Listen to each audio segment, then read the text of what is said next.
Señoras y señores, gracias por estar en la hora con Gregory. Muchas gracias. Vamos a hablar en el día de hoy de una novedad en el aspecto legal, legislativo, financiero de República Dominicana, la Ley de Seguridad Fiscal, recientemente aprobada en el Congreso Nacional. La Ley de Responsabilidad Fiscal será desglosada y analizada por un amigo muy capaz, José Manuel Luna Valiente, consultor económico a quien recibo hoy día. Hola, José. Gracias, buenas noches, Gregory. Un placer compartir con todo tu público y también contigo, como siempre. Ley de responsabilidad fiscal, como su nombre lo indica, habla de que el gobierno, a partir del momento que entre en vigencia esta decisión legal, va a tener que, de una u otra forma, calcular mejor la manera en que hace el gasto de los recursos que recibe y que el mayor indicativo del uso de ellos es a través del presupuesto nacional.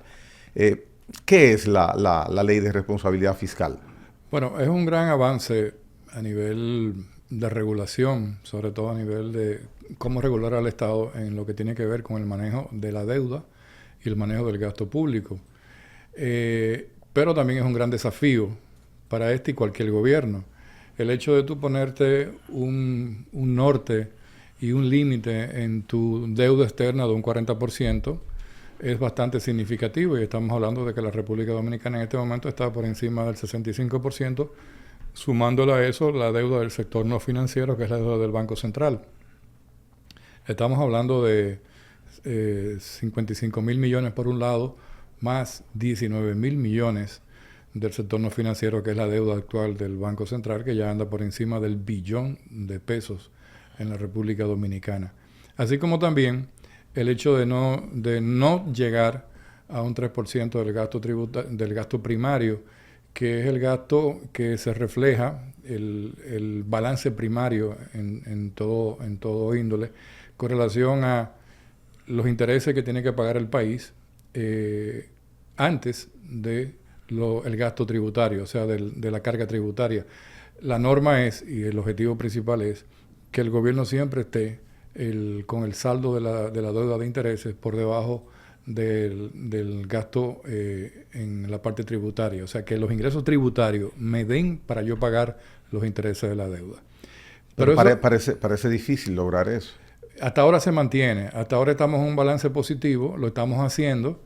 Y eso es lo que mantiene la sostenibilidad de la deuda. Por eso es que hablamos de sostenibilidad de la deuda, porque nunca hemos tenido todavía y ahí lo importante es porque tú puedes tener un default en el balance primario y luego recuperarte. Ahora, el problema viene cuando tú tienes balances primarios por años sucesivos. O sea, que tus ingresos tributarios no te están dando para pagar el saldo de los intereses de la deuda. O sea, lo que el gobierno recibe por ingreso, para que el televidente... Lo que el gobierno recibe por ingresos tributarios, ya sea vía Dirección General de Impuestos Internos o Dirección de Aduana, tiene que dar para pagar, o sea, para saldar los intereses del saldo de la deuda. Pero ese es un objetivo de sostenibilidad. Pero hay muchos ingredientes interesantes alrededor de esto, y es que nosotros hemos tenido... Mira, para que entendamos, y tú y yo hemos tenido algunos programas antes y después de la pandemia. Definitivamente la humanidad cambió después del COVID. Y las finanzas de todos los países del mundo se vieron muy dañadas y muy alteradas. Es bueno que tú sepas y sepan nuestros amigos televidentes, porque me siento parte de ti también. Claro que sí. Que todos los países del mundo, sobre todo los principales países, los más desarrollados, en el periodo 2020-2024 duplicaron su relación deuda-PIB. O sea, te estoy hablando de que si Japón tenía 120, ahora es 240, que Estados Unidos 100, 200, todos los países. Y así le pasó también a la República Dominicana, que incrementó su deuda en el periodo post-pandemia para atender específicamente no temas de gasto de capital, sino temas de atención del país. Bueno, eso comprueba lo que es tan recurrente escuchar, sobre todo cuando son miembros de la oposición política o analistas políticos relacionados con la economía, de que este gobierno en 4 años ha tenido un endeudamiento muchísimo mayor que todos los gobiernos anteriores. Pero es evidente, es claro, porque le ha pasado a todos los países. Pero ahí también yo soy muy rígido con el tema de la deuda, y para mí tratar el tema yo lo trato como un mito. Un mito, ¿por qué? La gente, bueno, se volvió loco Luna Valiente. Lo que pasa es que si tenemos sostenibilidad de la deuda, nosotros tenemos la oportunidad de empezar, y ahí voy a caer en el tema de la ley fiscal. Nosotros tenemos la capacidad de crear un ambiente y una plataforma de empezar a desmontar niveles de deuda. Porque siempre, fíjate que casi todo el mundo que hace, que comenta, que analiza, que publica y que muestra gráficos, siempre lo que ponen es una gráfica ascendente de la deuda. Pero eso no quiere decir nada, porque la deuda sube. Lo que importa de la deuda es el perfil de la deuda y el servicio de la deuda, y no el stop de la deuda, que es la gráfica que sube. ¿El servicio cuál es? Bueno, ¿cuántos intereses estamos pagando? Ahí hay que ver cómo están los bonos, cuál es el compromiso interno.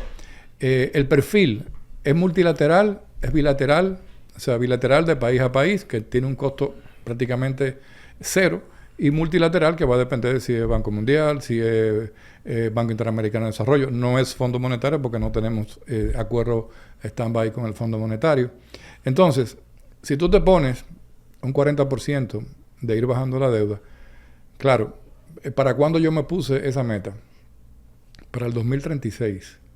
En esta ley de responsabilidad fiscal. Exacto. Porque esto está cónsono con una presentación que hizo el presidente de la República hace 1 mes y medio en la semanal del país hacia el 2036 que queremos. O sea, un país de duplicar el Producto Interno Bruto, de tener 1.7 millones más de empleo en la República Dominicana, de lograr el grado de inversión en la economía dominicana, de superar toda una serie de reformas pendientes que están institucionales, del agua, seguridad social, la reforma de la policía, a través de muchísimos mecanismos. Y cuando tú miras así, en ese norte, te dice, bueno, el 2036, la gente diría, bueno, falta mucho para eso, no nos preocupemos. Bueno, pero cuando vino el tema de la OMC hace 25 años, con el tema del arroz, la gente decía, falta mucho para el arroz, pero ya es el año que viene. Entonces, supuestamente, los arroceros están preparados para competir. José Manuel, das mucha información concreta. Ahora, quien mira el programa en este momento, estoy seguro ha pensado, la mayoría del que lo mira, pero es que debemos demasiado dinero, porque de cada 100 pesos que recibimos, ahí voy, alrededor de 25 pesos es para pagar intereses. Y ahí eso, ahí eso voy. no es bueno. Eso nunca es y bueno. Eso preocupa. Eso no es bueno, preocupa, pero el Estado es la empresa más grande de la República Dominicana. Entonces, como empresa, tiene que administrarse como tal, así como las otras empresas son grandes deudores de la DGI y son grandes acreedores del sistema financiero nacional. En ese rol el Estado está en el medio, porque el Estado tiene 700,000 empleados. Muy grande el Estado. Muy grande el Estado, pero siempre ha sido lo mismo y todos los gobiernos van a tener esa misma distribución. Claro, se está hablando, y creo que va a pasar, que dentro de las cosas que vienen el 16 de agosto, a raíz del discurso del presidente de la República, vienen algunos proyectos de unificación de ministerios. Y creo que se está trabajando para presentarlo como un gran cambio. O sea, el Ministerio de la Mujer junto con la Juventud. Escuché esa misma propuesta hace 5 años. No sucedió. No sucedió porque era un tema de que vino un partido nuevo que ganó con un esquema muy populista y ascendió al poder. Ya pero ese partido es que decía que iba a hacer eso. Como lo han hecho todos. Todos dicen que van a hacer, claro. Fíjate que Milei, por ejemplo, no ha hecho lo que prometió, que puso en una pizarra, ¿te acuerdas? Y empezó a arrancar los ministerios. Se va, pero no se han ido todos. Ahora, el tema principal es el siguiente. Y el trasfondo de todo que está detrás del tema de la responsabilidad fiscal es que nosotros necesitamos lo que hemos adolecido, y es que le fallamos a la Estrategia Nacional de Desarrollo. Que de hecho, cuando yo vi esa presentación del presidente, a mí me parecía que todas esas propuestas del presidente estaban sustituyendo la Estrategia Nacional de Desarrollo, que ya ha quedado obsoleta. porque una estrategia que ni habla de inteligencia artificial no sirve para nada en este momento. Pero ¿qué pasó? El pacto educativo se firmó en el gobierno pasado, el pacto eléctrico en el gobierno antes pasado. El pacto eléctrico se firma al principio de este gobierno, del presidente Luis Abinader, pero fue el mismo que dejó listo el PLD para firmar. No hubo ningún cambio. Inclusive habían un 5% de puntos de disensos que nunca se han corregido en el pacto eléctrico. Pero quedó pendiente el que debió ser el primer pacto, que fue el pacto fiscal. Y hoy estamos hablando de una reforma fiscal que busca levantar entre un 2.5 y un 3% del PIB. Estamos hablando de 200 mil millones de pesos. Esa no es la solución de la República Dominicana ni del gobierno central para enfrentar los planes de infraestructura, de transporte, de inversión de capital, de inversión social. Y si no nos hace falta, ¿qué es lo que nos ha hecho falta? Bueno, un verdadero pacto fiscal que le dé certidumbre a la población en el sentido de, a los agentes económicos, básicamente, de decir, bueno, yo tengo un horizonte de 10 años con tranquilidad fiscal y no que me vengan a poner una figura fiscal cada 2 años para yo no tener la certeza. Y eso afecta mucho, afecta y beneficia a una de las dos cosas a los gobiernos, pero también tiene un efecto sobre los empresarios. Entonces, si nos ponemos a pensar en eso, ya vemos que el Fondo Monetario Internacional, y ahí vamos ligando todos los temas al mismo tiempo, acaba de hacer su recomendación, que no es la recomendación final, sino es el primer resumen ejecutivo del artículo 4 del acta constitutiva que tiene la República Dominicana con el Fondo Monetario Internacional, que por cierto, no le debemos un centavo, porque recuerda que Héctor Valdés Albizu rompió con el Fondo Monetario Internacional y rompió con el fondo hace 15 años. ¿Tú sabes por qué? Porque el fondo quería un aumento de un 18% de la tarifa eléctrica, es el principal hoyo fiscal que tiene el gobierno y que han tenido los gobiernos de la República Dominicana en los 20 años. Más de 20 mil millones de dólares subsidiados a ese sector. O sea que el Fondo Monetario no estaba perdido. Nunca estaba perdido, pero tú no puedes tener una empresa, mira, Edenorte, Edesur y Edeeste, las tres están quebradas. Técnicamente están quebradas porque si tú recibes energía de los generadores y te la mandan a ti para que la distribuya, y tú en la distribución pierdes el 30% por problemas de línea y pierdes el 15 a 20% por no cobrarlo, tú sencillamente no eres eficiente. Tú tienes un negocio de capaperro. Tú compras a 5 y vendes a 4. Y la intención que hay ahora del Consejo Unificado de que se privatice la administración, la gestión de las EDES. Ya la hemos tenido. Ya hemos pasado por eso. No es una venta, sino puede la ser, gestión, la administración. La administración. Bueno, perfecto. Pero va a llegar, o sea, fíjate qué interesante, porque el sector privado quiere, yo quiero administrar las cuentas, pero cuando haya que invertir, porque ¿quién tiene que invertir en la distribución? El Estado. Es como los equipos de béisbol, que las estrellas orientales le dicen, no, hay que arreglarme el Estado. Y dicen, pero en San Pedro de Macorís hay 2 o 3 millonarios que pueden con eso. Y que tienen básicamente negocios energéticos y otro tipo de negocios, y son amigos tuyos y míos. Pero si quieren hacerlo, tienen que comerse el hueso y la carne. Entonces, mira, es inconcebible que un país como el nuestro, que ha creado una riqueza tan grande en 25 años, porque un país que tenía 22 mil millones de dólares de Producto Interno Bruto hace 25 años y hoy tiene 124 mil millones, y tú tienes la misma presión tributaria, yo lo repito 500 veces, tú tienes la misma presión tributaria. Entonces, ¿dónde está la riqueza que ha producido este país? ¿Dónde están los impuestos que debieron producir esa riqueza? ¿Quién lo ha dejado de pagar? ¿Por qué hay tanta evasión? ¿Por qué hay tanta ilusión? ¿Por qué hay tantas economías por debajo de la mesa? Y ese es el gran tema que corresponde a... Eso es lo que está debajo de la responsabilidad fiscal. Porque el gobierno se compromete a un techo, pero para eso tiene que empezar a alimentarse de recursos que van a venir, de ingresos fiscales que no está recibiendo en este momento, que vendrán de una eficiencia de la administración pública a través de DGI. Cobra bien, pero no abuse. Parece que vendrá antes que de la eficiencia de la DGI o de aduanas, de una reforma fiscal, porque al tener más constreñimiento con la ley de responsabilidad fiscal, necesita entonces más recursos. Entonces se ve que una cosa irá ligada a la otra. Reforma fiscal para poder sostener la aplicación de la ley de responsabilidad fiscal. ¿Es así? Es así. Y tiene más componentes también, porque el tema del componente, fíjate, tú dices, si yo digo, yo tengo que llegar a un 40% al 36%, pero el desmonte se puede pasar fácilmente 4 años en el mismo número, o bajando muy poquito. O sea, en el sentido de, bueno, tuvimos en el 20 una relación de deuda por casi de 70, hoy es 62. Entonces, si tú dices 2025, 2 puntos menos, 26, 2, y así sucesivamente, vía un nivel de eficiencia que se puede lograr. Y yo creo que una de las cosas en donde debe de haber más eficiencia, el gasto no podemos solamente medirlo por el gasto corriente. La gente piensa, y lo piensa equivocado, y también la oposición y lo que analizan, no, que el Estado gasta mucho y tiene mucho empleo. Pero es que el Estado no solamente son los sueldos y salarios. El Estado son las compras y contrataciones a través del Estado, para todas las instituciones. Ahí sí yo tengo y yo puedo amarrar y apretar temas de corrupción en compras, eficiencia en los niveles de compra. Por ejemplo, si tú tienes el Estado tan grande, ¿por qué todas las instituciones del Estado licitan independientemente bienes símiles? Por ejemplo, ¿verdad? Combustible, cada quien hace su negocio de combustible. ¿Y qué tú sugieres? Que sea unificado como Estado.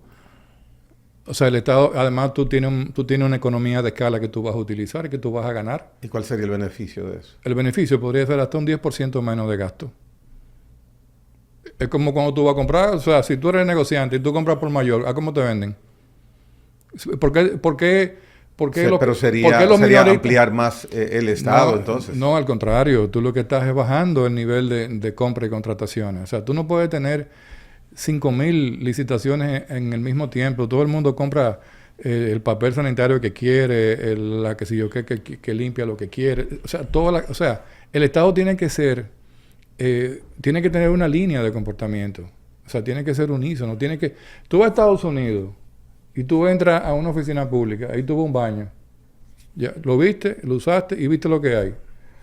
Vete a otra institución pública del Estado norteamericano y vas a ver lo mismo. O sea, hasta las tasas. Y eso... Sí, es muy cierto. Eso radica mucho ¿en qué? En que desafortunadamente, yo creo que también hay el mismo tema de compra, por ejemplo, tienen que empezar a quitar muchas empresitas. Fíjate lo que pasa cuando gana un gobierno y ganan los diputados. Tú revisas ONAPI mensualmente y tú te encuentras con muchísimas compañías nuevas. Si tú las analizas, te puedes encontrar que 10 o 15 son de un diputado, 20 de otro diputado, y todos son diputados nuevos. Porque ¿qué carajo debí decir?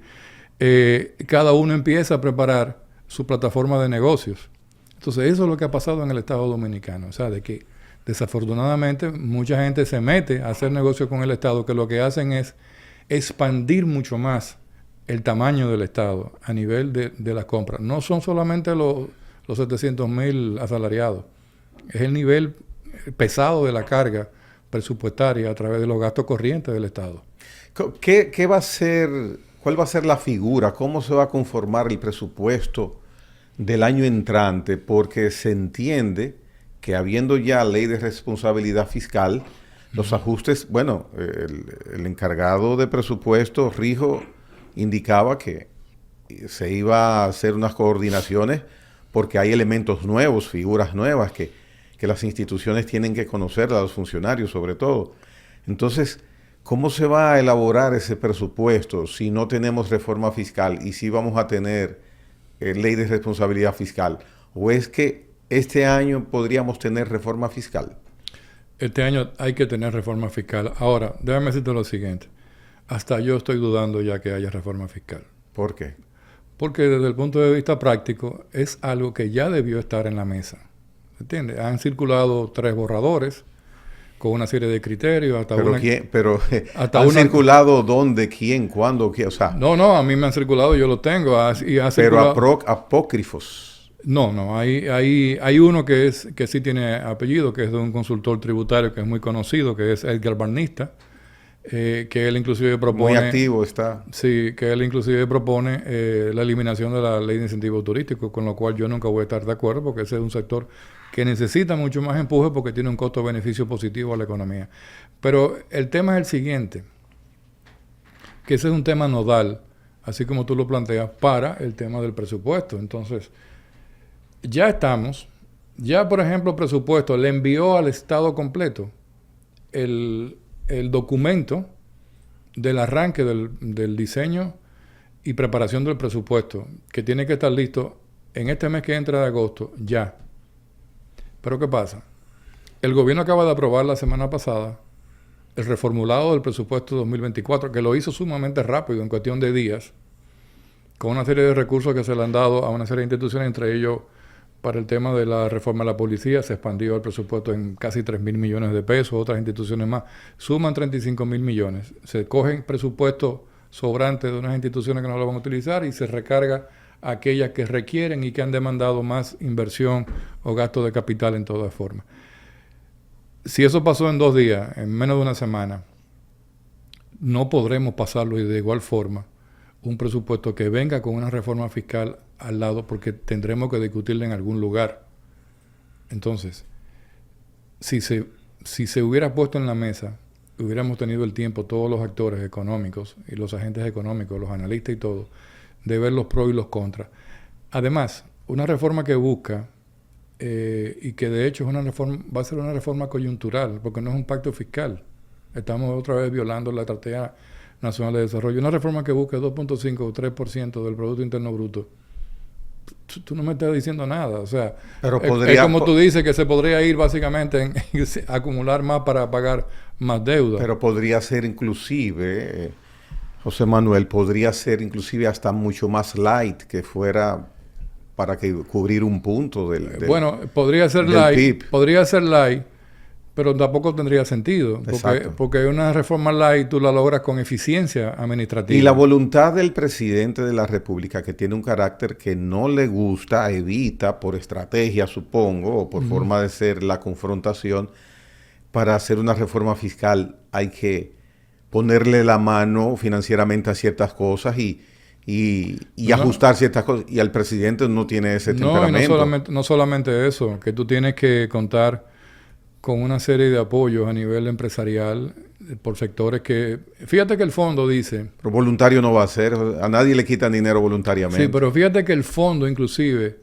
se aleja un poco en su carta de la semana pasada y dice en el antepenúltimo párrafo de la segunda página, que está en internet, en la página del fondo y también del Banco Central, que hay que ampliar la capacidad fiscal del Estado. Ampliar la base fiscal del Estado.